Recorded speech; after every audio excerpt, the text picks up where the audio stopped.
to disengage from Parliament and from Council.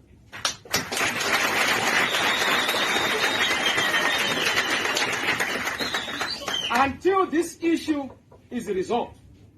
And when I say disengage, we have not said that they have withdrawn. They are disengaged, meaning to say that no business shall be transacted until remedy and justice is done through the mechanism that is. In fact, we are putting on notice all key stakeholders in the country, including civil society, SADC, AU, the EU, and the international community, including the United Nations, that we have a constitutional crisis in Zimbabwe, and that we have a disputed election in Zimbabwe.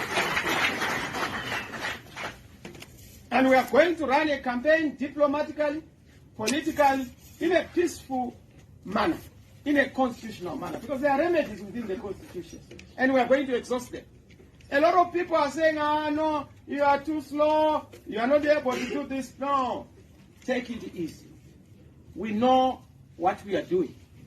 We understand the pulse of this nation. We know our influence. We know our capacity. Organizing and mobilizing is not one of our weaknesses. We have many, but I can tell you that that is not one of our weaknesses. We can organize so well and mobilize so well that we can even persuade ZANU-PF members to be part of this legitimate issue, because poverty knows no political party. In fact, any action, any peaceful expression of discontent must not be a partisan one. It must also reach out to ZANU-PF. I'm extending this invitation to people in ZANU-PF to come together. Come, let us reason together. You are also victims, because you must know that poverty does not ask for a political party card. Suffering does not know a party card. We all suffer and we are all suffering. School fees does not ask for a political party card. Medical fees never ask for a political party card. We all suffer, and for that reason, we must work together for everyone.